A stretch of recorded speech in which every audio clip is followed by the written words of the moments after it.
So Meghan McCain had a little bit of a mini meltdown this past week after it was revealed that a lot of Donald Trump's personally backed choices in the Arizona primaries on Tuesday were in fact going to win their races.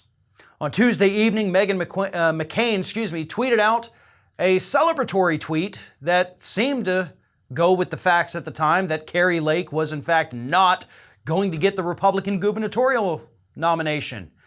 But then they continued counting votes because, they weren't done, and it looked at that point that yes, Kari Lake is going to get the nomination. And that, of course, is what set Meghan McCain off, because Kari Lake has, of course, gone after Meghan McCain's family, much like Donald Trump did. So Meghan McCain gets on social media and she sends out this tweet. "Congratulations to my home state for full making the transition to full-blown MAGA conspiracy theory fraudster. The voters have spoken. Be careful what you wish for." Wow. Meghan, I can't help but feel a little bit like your family is kind of responsible for all this, though, right? I mean, if we're being honest here, even with Donald Trump going after your father, saying he prefers people that weren't captured, even with the Arizona State Republican Party censuring your mother, even with Kari Lake also going after your mother, you still call yourself a Republican. And you're married to quite the influential Republican, I don't even know what to call him, media guy, writer, whatever the hell he is. Either way, Benny Johnson got a lot of sway within Republican politics. So you and your family are still kind of right there in the middle of everything, and you're still calling yourselves Republicans. By still calling yourselves Republicans, by being active in that party, you're a part of all of this, right? You may say, "Oh, that doesn't represent me," but it does.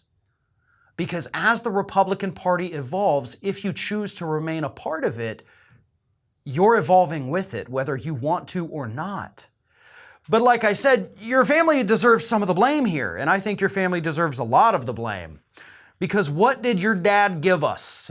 Do you remember? Your dad gave us, America, the United States, Sarah Palin. And even coming off of 8 years of George W. Bush, the dumbest president we have ever had, I mean, literally just jaw-droppingly stupid human being, Sarah Palin came along and dumbed things down even more. Because after Sarah Palin, of course, we started seeing all the other little nutters emerge. Your Joni Ernsts, your not a witch, Christine, forget her name because she's no longer relevant. But all of these other little people that came along after Sarah Palin came along because Sarah Palin lowered the bar even more.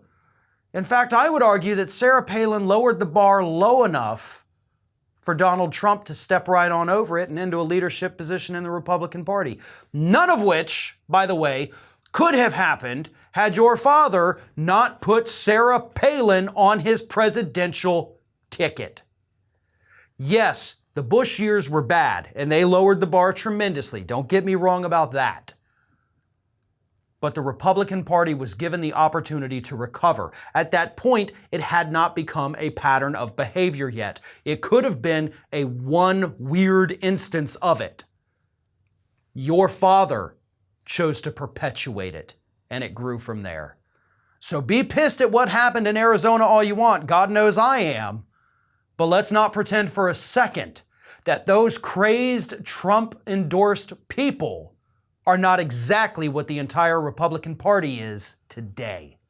This is Hattie. Hattie wants to know why you have not subscribed to our channel. You obviously like our videos, so do us a favor and subscribe.